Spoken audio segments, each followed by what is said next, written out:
University మంచి భవిష్యత్తు కోసం తెలుగు విద్యార్థులు ఇష్టపడే యూనివర్సిటీ. కాల్ 9059052378 9059052379 9059052379. మీ సినిమా చిత్రీకరణ విషయంలో ఎంత పట్టింపుగా ఉంటారనే దానికి నేను విన్నానండి, నిజమో కాదో నాకు తెలీదు.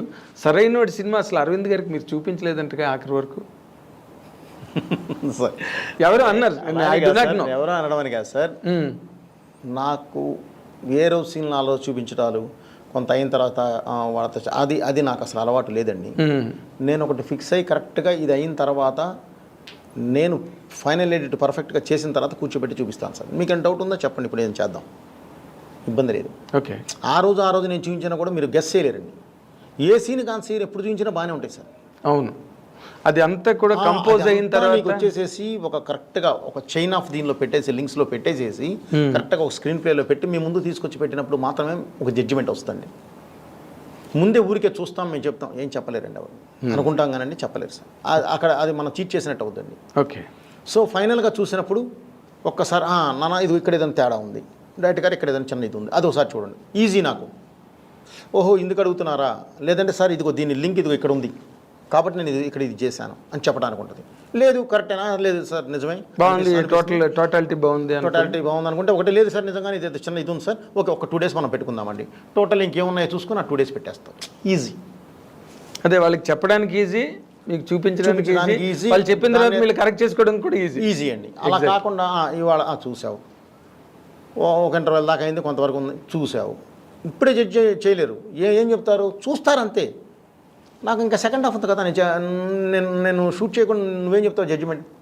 కరెక్ట్, ఎవరైనా సరే సార్. అవును, మీ ఫస్ట్ హాఫ్లో లాక్లన్నీ సెకండ్ హాఫ్లో ఉంటాయి కాబట్టి ఎలా పడితే అలా చూపించి కూడా వేస్ట్ అండి. ఊరికే చూపించామంటే చూపించాము అంతే.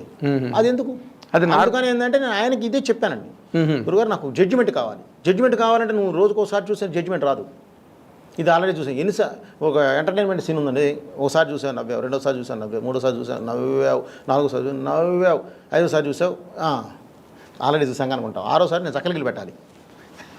ఎందుకు వస్తుంది సార్ నవ్వు? సో అన్నిసార్లు నీకు ఎందుకంటే నువ్వు ఇక్కడ చూస్తున్నావు, దానికి తర్వాత ఒక ఆర్ఆర్ యాడ్ అవుద్ది, అద్భుతమైన నీకు ఇది యాడ్ అవుద్ది, వాయిస్ యాడ్ అవుద్ది, డబ్బింగ్ యాడ్ అవుద్ది, ఇవన్నీ యాడ్ అయినప్పుడు ఒక డిఏ కలర్ఫుల్ డిఏ యాడ్ అవుద్ది. ఇవన్నీ యాడ్ అయినప్పుడు ఉండే నీకు లుక్ కను మామూలుగా చూసేదానికి చాలా తేడా ఉంటుందండి. కరెక్ట్ అండి, కరెక్ట్. అదైతే ముందు అరవింద్ గారికి ఇప్పుడు మీరు ఏది చూసినా కూడా నన్ను జడ్జ్ చేయలేనప్పుడు ఎందుకు చూడటం? ఇప్పుడు వద్దు, మీరు పొల్యూట్ అవ్వద్దు.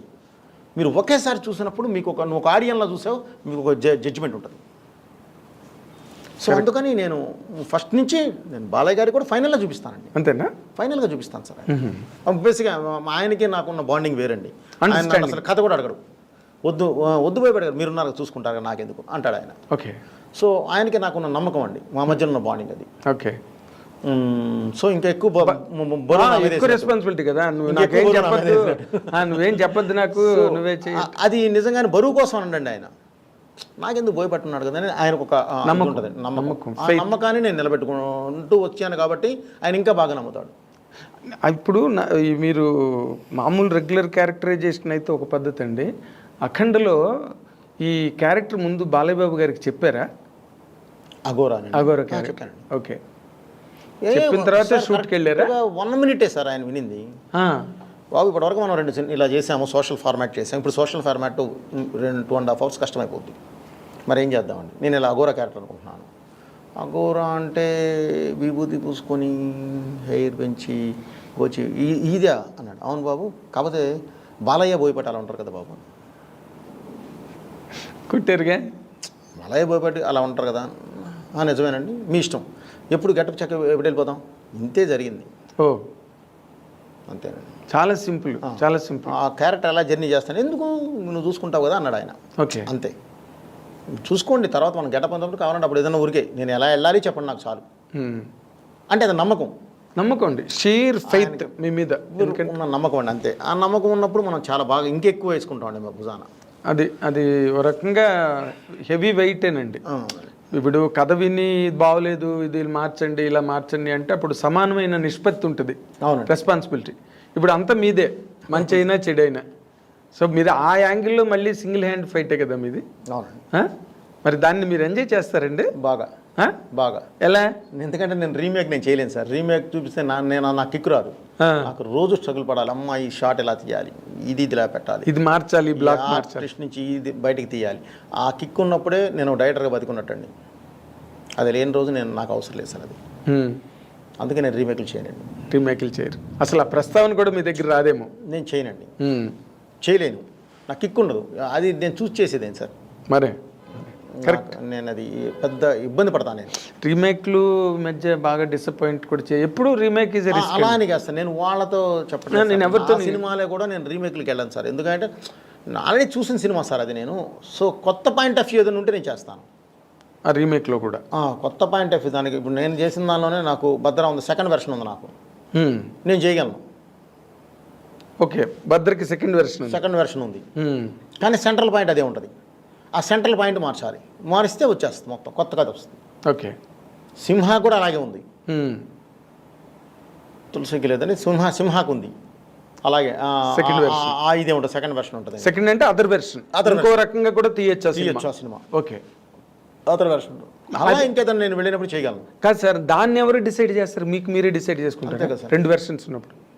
అంతే కదా సార్. అమ్మ, మీరు మామూలు కారండి. కాదు సార్, ఎందుకంటే అది మా ధర్మం సార్. అది ధర్మం ఏంటంటే సార్, ధర్మం ఏంటి తేడా వచ్చిందంటే గొప్ప పగిలిపోతుంది. ఇప్పుడు ధర్మం ఓకే, మీ బాధ్యత, మీ ఉద్యోగ ధర్మం, లేకపోతే మీ బాధ్యతలో ఉండే ధర్మం అది.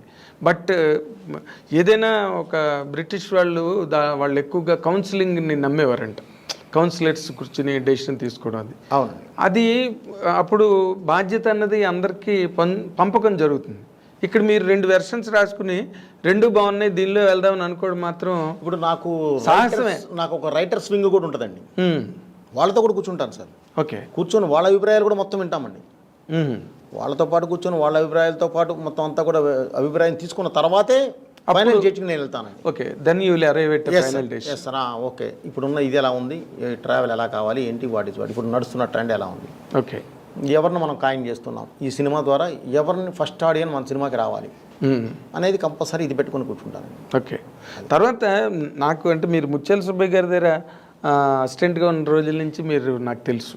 ఇన్ జనరల్గా సుబ్బయ్య గారు అన్నీ కూడా మమతల కోవిల, మమతానురాగాలు, ప్రేమ, బంధం, ఇలాంటి సినిమాలు సుబ్బయ్య గారు అన్నీ దాదాపుగా. కానీ మీరు అంత ఇమోషనల్ ఎరప్షన్ ఎక్కడి నుంచి అడాప్ట్ చేసుకున్నారంటే? సార్ అడాప్ట్ అదేం లేదు సార్, టైం ఆ టైంకి అది కూర్చుంది సార్. ఆ తర్వాత నేను 2004కి నేను డైరెక్టర్ అయ్యాను. అవును, ఆయన దగ్గర నేను పనిచేస్తుంది 98, 99, 2000 ఆ లోపే చేశాను సార్. ఆ తర్వాత 2001 నుంచి నేను బయటకు వచ్చేసాను. ఓకే, 3 ఇయర్స్ ఫైల్ పట్టుకొని తిరిగాము. 2004లో నేను భద్రా స్టార్ట్ చేశాను. అప్పటికి చాలా మారిపోయినాయి. సో ప్లస్ నా పాయింట్ ఆఫ్ వ్యూ ఒకటి ఉంటుంది సార్. నేను అప్పటి వరకు ఉన్న రవితేజ గారు ఒకలా ఉన్నారు. ఓకే, నేను ఇతనితో చేస్తే ఏం చేయాలి, బాలయ్యతో చేస్తే ఏం చేయాలి, చిరంజీవి గారితో చేస్తే ఏం చేయాలి, ఎవరైతే ఉన్నారో వీళ్ళతో చేస్తే ఏం చేయాలి అనేది నాకు ఒక ఇది ఉంటుందండి. సో ఆ కాలమాన ప్రకారం మారిన దీని ప్రకారం మార్పుల ప్రకారం అది చేంజ్ చేసుకుంటూ వచ్చామండి. దానికి తగ్గట్టు మారుతూ వచ్చాం. ఓకే, ఆయన హ్యాంగ్ ఓవర్ ఏమీ లేదు మీ మీద. అది 3 ఏళ్ళు మీరు పనిచేసినా మీదంతా వేరే స్కూలు. అది ఎవరి స్కూలు కాదు, అది రాఘవేంద్ర గారి సినిమాలాగా ఉండదు, కోడి రామకృష్ణ గారి సినిమాలాగా ఉండదు. అసలు మీది బోయపాటి సినిమా సెపరేట్. ఇది మనం చేసామండి 100%. ఆ హెవీనెస్, ఆ ఎలివేషన్స్, అంటే ఆడియన్స్కి you will show a different world అండి. కొత్త ప్రపంచంలోకి వెళ్ళి వస్తాడు ఒకసారి ఆడియన్స్. అది సరైనోళ్ళని నేను ఫీల్ అయ్యాను.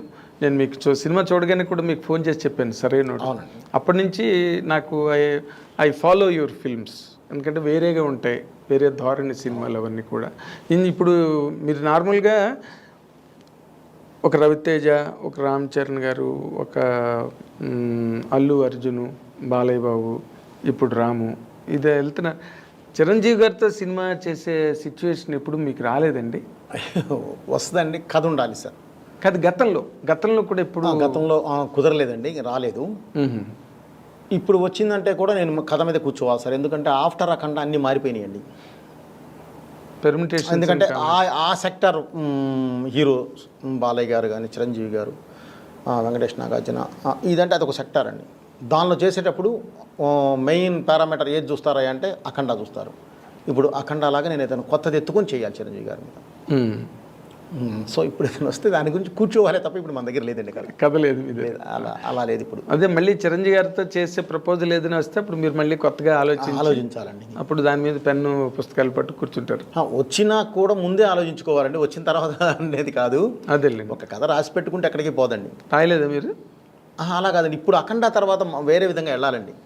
అఖండాకి ముందు ఉన్నాయండి, చిరంజీవి గారి కథలు ఉన్నాయి, కానీ అఖండ తర్వాత పూర్తిగా మారిపోయిందండి. ఒక క్యారెక్టరైజేషన్, ఒక ఇది కానీ తీసుకొచ్చే విధానం కానీ మొత్తం అంతా వేరేగా వెళ్ళిపోయింది.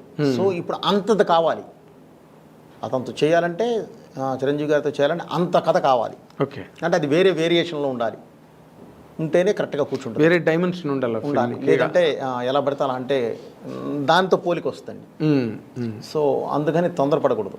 Okay okay. తర్వాత ఈ సినిమాలో హీరో నేను సీఎం అవుతానా అంటుంటాడు కదా, ఆ డైలాగులన్నీ ఏంటి? దాని తాలూకా సిరీస్ ఆఫ్ డైలాగ్స్ అన్నీ చిన్న, అంటే మనం పట్టుకోలేము, పట్టుకుంటే దానిలో చిన్న పొలిటికల్ టచ్ ఉంది. జనరల్ ఆడియన్స్ అయితే మాత్రం దే కెనాట్. అనేది రచ్చరవి గారి డైలాగులను ప్లస్ ఇది చెప్తున్నారు అంతే కదండి, ప్యాటర్న్ అదే ఆ స్కూలు. ఈరోజు మీరు చిన్న పిల్లవాడిని అడిగినా సరే పాలిటిక్స్ ఎలా జరుగుతున్నాయి ఏంటి అనేది వాళ్ళకి అవగాహన ఉంది. ఈరోజు జరుగుతున్న వాటి మీద ఉన్న ఒక విశ్లేషణే అది చెప్పడం జరిగింది. రచరవి గారితో కానీ ఏదైనా సరే హీరో గారితో కానీ చేయడం జరిగింది. ఇది ప్రత్యేకంగా ఇదనేదేం కాదు సార్, అది పొలిటికల్ సైన్స్ అన్నాం కాబట్టి దాని నుంచి అతను అడిగే ప్రొఫెసర్ అనే వ్యక్తి అడిగే క్వశ్చన్స్కి వాళ్ళు చేసే ఆన్సర్స్ని కరెక్ట్గా ఈరోజు లోకనీతి ఎలా ఉందో దాన్ని చెప్పామే తప్ప వేరే ఉద్దేశం కాదు. అవును, అదే నేను ప్యాథాలజిస్ట్ అవుతానని చెప్పి అతను ప్యాథాలజిస్ట్ అంటారు అని వాళ్ళగాడు అంటాడు చూడండి, లెక్చరర్ ఫ్యాకల్టీ అన్న తర్వాత వాళ్ళు లేచి అసలు ఈ ప్రపంచం ఎలా ఉంది, ఎలా బాగుపడాలి, ఎలా చెడిపోతారు అని చెప్తుంటే అన్నీ మీరు దేన్ని ఉద్దేశించి రాసినట్టుగా ఏం లేదు, సటైరికల్గా ఉన్నా కూడా సార్. ఇప్పుడు సొసైటీ అదే చెప్తున్నాను సార్, చిన్నపిల్లలకు కూడా తెలుసండి ఏం జరుగుతుందో సొసైటీ. అవునండి, చిన్న పిల్లలకు కూడా తెలుసండి ఈరోజు ఏం జరుగుతుంది ఏంటి, వాటి ఎలా వెళ్తుంది, ఎటు వెళ్ళిపోతుంది అనేది. అవును, సో అది మామూలుగా మనం చెప్పడం జరిగిందండి. Thank you once again. మీరు ఇంత బిజీ. చిరంజీవి గారితో సినిమా చేసే సిచ్యువేషన్ ఎప్పుడు మీకు రాలేదండి? వస్తుందండి, కథ ఉండాలి సార్. కథ గతంలో కూడా ఎప్పుడు? గతంలో కుదరలేదండి, రాలేదు. ఇప్పుడు వచ్చిందంటే కూడా నేను కథ మీద కూర్చోవాలి సార్, ఎందుకంటే ఆఫ్టర్ అఖండ అన్నీ మారిపోయినాయండి. ఎందుకంటే ఆ సెక్టర్ హీరో బాలయ్య గారు కానీ చిరంజీవి గారు, వెంకటేష్ నాగార్జున, ఇదంటే అదొక సెక్టార్ అండి. దానిలో చేసేటప్పుడు మెయిన్ పారామీటర్ ఏది చూస్తారా అంటే అఖండ చూస్తారు. ఇప్పుడు అఖండ లాగా నేను ఏదైనా కొత్తది ఎత్తుకొని చేయాలి చిరంజీవి గారి మీద. సో ఇప్పుడు ఏదైనా వస్తే దాని గురించి కూర్చోవాలే తప్ప ఇప్పుడు మన దగ్గర లేదండి కదా. కథ లేదు. అలా లేదు ఇప్పుడు. అదే మళ్ళీ చిరంజీవి గారితో చేసే ప్రపోజల్ ఏదైనా వస్తే అప్పుడు మీరు మళ్ళీ కొత్తగా ఆలోచించాలండి. అప్పుడు దాని మీద పెన్ను పుస్తకాలు పట్టు కూర్చుంటారు. వచ్చినా కూడా ముందే ఆలోచించుకోవాలండి, వచ్చిన తర్వాత అనేది కాదు. అదేలేండి. ఒక కథ రాసి పెట్టుకుంటే ఎక్కడికి పోదండి. రాయలేదా మీరు? అలా కాదండి, ఇప్పుడు అఖండ తర్వాత వేరే విధంగా వెళ్ళాలండి. అఖండాకి ముందు ఉన్నాయండి, చిరంజీవి గారి కథలు ఉన్నాయి, కానీ అఖండ తర్వాత పూర్తిగా మారిపోయిందండి. ఒక క్యారెక్టరైజేషన్, ఒక ఇది కానీ తీసుకొచ్చే విధానం కానీ మొత్తం అంతా వేరేగా వెళ్ళిపోయింది. సో ఇప్పుడు అంతది కావాలి, అతనితో చేయాలంటే, చిరంజీవి గారితో చేయాలంటే అంత కథ కావాలి. ఓకే, అంటే అది వేరే వేరియేషన్లో ఉండాలి, ఉంటేనే కరెక్ట్గా కూర్చుంటుంది. వేరే డైమెన్షన్ ఉండాలి. లేదంటే ఎలా పడితే అలా అంటే దాంతో పోలిక వస్తుంది. సో అందుకని తొందరపడకూడదు. Okay okay. తర్వాత ఈ సినిమాలో హీరో నేను సీఎం అవుతానా అంటుంటాడు కదా, ఆ డైలాగులన్నీ ఏంటి? దాని తాలూకా సిరీస్ ఆఫ్ డైలాగ్స్ అన్నీ చిన్న, అంటే మనం పట్టుకోలేము, పట్టుకుంటే దానిలో చిన్న పొలిటికల్ టచ్ ఉంది. జనరల్ ఆడియన్స్ అయితే మాత్రం దే కెనాట్. అనేది రచ్చరవి గారి డైలాగులను ప్లస్ ఇది చెప్తున్నారు అంతే కదండి, ప్యాటర్న్. అదే ఆ స్కూలు.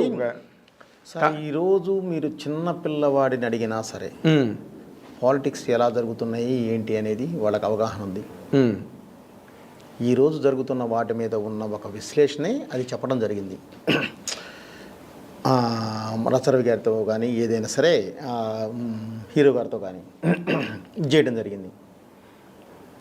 ఇది ప్రత్యేకంగా ఇదనేదేం కాదు సార్, అది పొలిటికల్ సైన్స్ అన్నాం కాబట్టి దాని నుంచి అతను అడిగే ప్రొఫెసర్ అనే వ్యక్తి అడిగే క్వశ్చన్స్కి వాళ్ళు చేసే ఆన్సర్స్ని కరెక్ట్గా ఈరోజు లోకనీతి ఎలా ఉందో దాన్ని చెప్పామే తప్ప వేరే ఉద్దేశం కాదు. అవును, అదే నేను ప్యాథాలజిస్ట్ అవుతానని చెప్పి అతను ప్యాథాలజిస్ట్ అంటారా నీ వల్లగాడు అంటాడు చూడండి లెక్చరర్ ఫ్యాకల్టీ అన్న తర్వాత వాళ్ళు లేచి అసలు ఈ ప్రపంచం ఎలా ఉంది, ఎలా బాగుపడాలి, ఎలా చెడిపోతారు అని చెప్తుంటే అన్నీ మీరు దేన్ని ఉద్దేశించి రాసినట్టుగా ఏం లేదు బట్ సటైరికల్గా ఉన్నా కూడా సార్ ఇప్పుడు సొసైటీ అదే చెప్తున్నాను సార్, చిన్న పిల్లలకు కూడా తెలుసండి ఏం జరుగుతుందో సొసైటీ. అవునండి, చిన్న పిల్లలకు కూడా తెలుసండి ఈరోజు ఏం జరుగుతుంది, ఏంటి, వాటి ఎలా వెళ్తుంది, ఎటు వెళ్ళిపోతుంది అనేది. అవును, సో అది మామూలుగా మనం చెప్పడం జరిగిందండి. Thank you once again. మీరు ఇంత బిజీ